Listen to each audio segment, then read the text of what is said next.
Hello guys, Shinrai Sensei back here with you for another brief episode, this time of Better Together at Math with Shinrai Sensei. And today, I'm going to move this stand just a tiny bit out. Today we're going to cover the Pythagorean Theorem. This is kind of the ultimate end goal with geometry builds into what we call trigonometry. And trigonometry is using triangles to find the radius of circles. And you're trying to find the radius of circles for, the purposes of finding like areas, and if it's a sphere that you're working with, then you're trying to find volume and things like that, right? But that's further on. Right now, let's focus on the Pythagorean theorem. Now, a lot of people oversimplify the Pythagorean theorem to mean a squared plus b squared equals c squared. And that's why I substitute h in here, because technically speaking, h is not just a, b, c, H is the hypotenuse. And I can't remember if I think I've got that backwards. So the hypotenuse is the longest leg of a triangle with a 90-degree angle in it, right? And the proper way to enunciate a 90-degree angle in a triangle is by showing a little box, a little square. Right there at the point where the 90-degree angle is, you show the 90-degree angle by drawing a square at the angle, right? Now, the shorter legs, the sum of the squares of the shorter legs equals the square of the hypotenuse, right? So if I go ahead and I say for A, let's say it's 2 and B is 3. If I can write a number 3. Okay, so if A is 2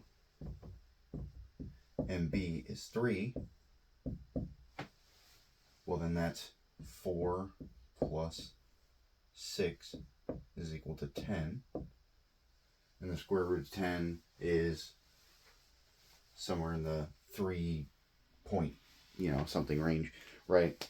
But the hypotenuse is going to be the square root of whatever these two numbers squared. So now the hypotenuse is equal to the square root of 10 is equal to h in this case. So go ahead and take a screenshot of this if you need to.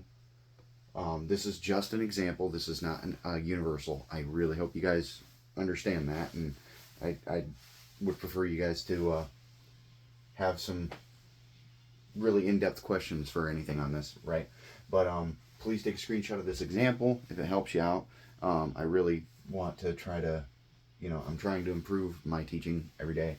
But yep, Pythagorean theorem is the sum of the shorter legs, the sum of the non-hypotenuse legs squares, the sum of the squares of the legs is equal to the hypotenuse, right?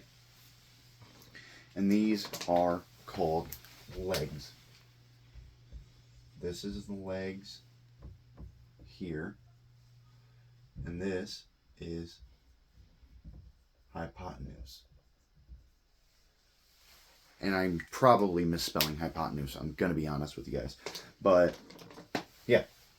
So these are the two legs, the sum of the squares of the legs, right? And I'll write that out so you guys got that as well. So, legs, leg A squared plus leg B squared equal to hypotenuse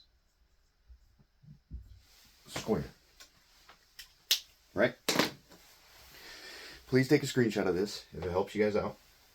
But this is the basics of the Pythagorean theorem, which is the base foundation of most of trigonometry, right? It comes from finding the hypotenuse of a right triangle, right? So, that's been the Pythagorean theorem. Hopefully, kept it nice and short so everybody can get everything out of it they need to without having to be here all day listening to me yammer on, right? And I look forward to seeing you guys in the next one. Peace.